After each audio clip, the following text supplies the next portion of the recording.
नमस्कार दोस्तों, आपका बोन डॉक्टर के अगले एपिसोड में आपका स्वागत है। आज हम बात करेंगे provocative test of distal biceps rupture के। तो पहला टेस्ट है हुक टेस्ट। ये परफॉर्म करते हैं, पेशेंट को बोलते हैं कि एक्टिवली एल्बो को फ्लेक्स करें 90 डिग्री तक और फुल्ली सुपिनेट करें फोरआर्म। फिर इंडेक्स फिंगर से lateral edge of biceps tendon को हुक करने की कोशिश करते हैं। अगर टेंडन इंटैक्ट है या पार्शियली टोन है तो फिंगर इंसर्ट होती है 1 centimetre below the tendon. False positive होता है partial tear, intact lacertus fibrosis और underlying brachialis tendon. Sensitivity and specificity 100% है। दूसरा टेस्ट है Ruland bicep squeeze test. Elbow को 60 to 80 डिग्री फ्लेक्शन में रखते हैं विद फोरआर्म स्लाइटली प्रोनेटेड। एक हाथ स्टेबलाइज करता है एल्बो को और दूसरा हाथ स्क्वीज करता है across the distal biceps muscle belly. अगर पॉजिटिव टेस्ट है तो फेलियर टू ऑब्जर्व सुपिनेशन होगा पेशेंट के फोरआर्म या रिस्ट में। इसकी सेंसिटिविटी है 96%। चैलेंज है to distinguish between complete and partial tear. Biceps tendon absent होता है कंप्लीट रप्चर में और पैल्पेबल होता है पार्शियल रप्चर में। इवैल्यूएशन देखें तो एक्सरेज यूजुअली नॉर्मल होती है। ओकेजनली एक छोटा फ्लेक ऑफ बोन दिख सकता है जहां से टेंडन एवल्स हुए रेडियल ट्यूबरोसिटी पे। एमआरआई में पोजीशनिंग होता है elbow flexion, shoulder abduction, forearm supination. ये सेंसिटिविटी इंक्रीज करती है डायग्नोसिस का। इंपॉर्टेंट होता है to distinguish between complete tear versus partial tear. फिर मसल सब्सटेंस टेयर है या टेंडन टेयर है और degree of retraction of tendon.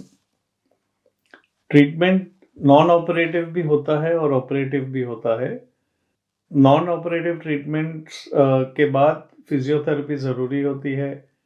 Indication होता है ओल्डर, लो डिमांड और सेडेंट्री पेशेंट जो थोड़ा फंक्शन सैक्रिफाइस करने को विलिंग हो। अगर लैसेरेटस फाइब्रोसिस इंटैक्ट है, फंक्शनल डेफिसिट बाइसेप्स रप्चर के मिनिमाइज हो जाते हैं लो डिमांड पेशेंट में।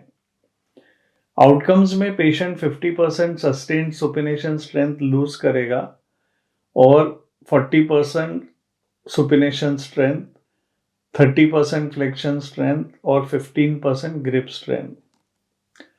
ऑपरेटिव ट्रीटमेंट में सर्जिकल रिपेयर करते हैं ऑफ टेंडन टू ट्यूबरोसिटी। इसके इंडिकेशन होते हैं यंग हेल्दी पेशेंट जो फंक्शन नहीं सैक्रिफाइस करना चाहते, या पार्शियल टेयर्स जो रिस्पॉन्ड नहीं करते नॉन ऑपरेटिव मैनेजमेंट को।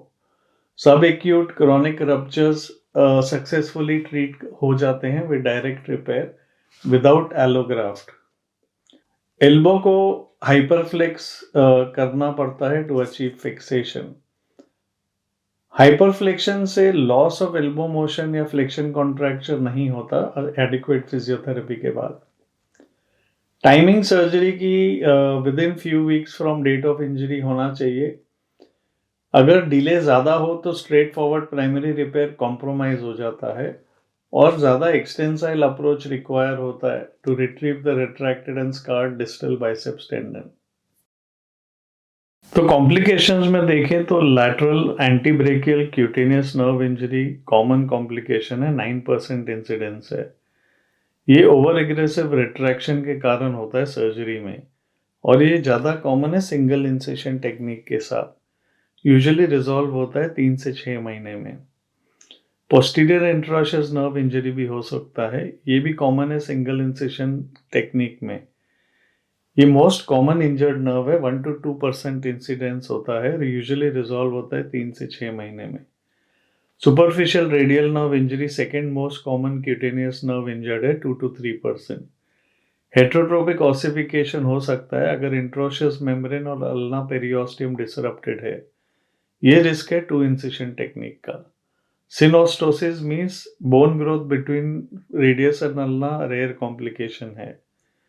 प्रॉक्सिमल रेडियस फ्रैक्चर हो सकता है अगर लार्ज टनल ड्रिल किया है proximal to radial tuberosity to fix the tendon.